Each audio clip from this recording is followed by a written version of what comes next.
ரோஹிணி மதுரையில இருந்து இணைஞ்சிருக்கீங்க. வணக்கம் ரோஹிணி, உங்களுடைய சந்தேகங்களை நீங்க இப்போ சார் கிட்ட கேட்கலாம். ஓகே, வணக்கம் சார். வணக்கம் ரோஹிணி, சொல்லுங்க. சார், என்னோட சிஸ்டர் வந்து 12th கம்ப்ளீட் பண்ணிருக்காங்க. சரி. நீட் எக்ஸாம் அவங்க எழுதல. ஓகே. என்ன குரூப் அவங்க முதல்ல என்ன குரூப்ங்கறத சொல்லுங்க.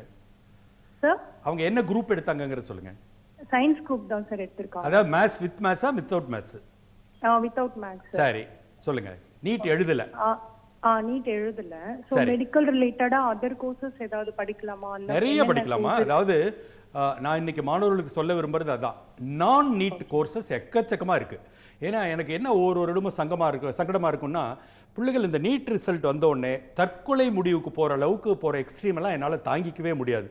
நம்ம நீட்டுக்காக பிறக்கல, நம்ம பிறக்கும் போது நீட்டே இல்லை. ஸோ அதனால் இந்த நீட்டுக்காக உயிரை மாய்த்துக்கிறது இந்த மாதிரி எக்ஸ்ட்ரீம் போகிறவங்களாம் நான் வருத்தப்படுவேன். நீட் இல்லாத கோர்சஸ்ன்னு பார்த்தீங்கன்னாக்க, நான் ஏற்கனவே இந்திய மருத்துவத்தில் சொன்னேன் பாருங்கள், ஆயுர்வேதா, சித்தா, யுனானி, ஹோமியோபதின்னு. இதை தவிர்த்து நேச்சுரோபதி ஒரு டிகிரி இருக்குது, BNOS, bachelor of naturopathy and yogic sciences. இதுக்கு நீட் இது வரைக்கும் இல்லை. அடுத்தது பார்த்தீங்கன்னா ஃபார்மசி, பிஃபார்ம். அடுத்து BPT, physiotherapy, BOT, occupational therapy, optometry, கண் மருத்துவத்துக்கேன்னு ஒரு தனி படிப்பு, plus nursing, evergreen nursing. இது எல்லாத்துக்குமே நீட்டு தேவையில்லை, அதுக்கு அவங்க விண்ணப்பிக்கலாம்.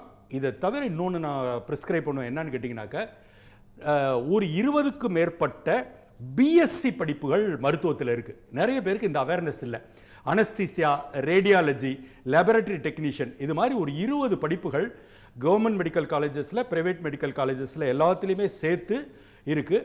இந்த படிப்புகள்லாம் படித்தவுடன் ஒரு கார்ப்பரேட் ஹாஸ்பிட்டல்லையோ அல்லது லெபரட்டரியில வேலை உண்டு. இதுக்கெல்லாம் நீட்டு தேவையில்லை. தாராளமாக உங்களுடைய சகோதரியை இதுக்கு எல்லாத்துக்கும் நீங்கள் விண்ணப்பிக்க சொல்லுங்கள். Okay sir, thank you sir. Thank you.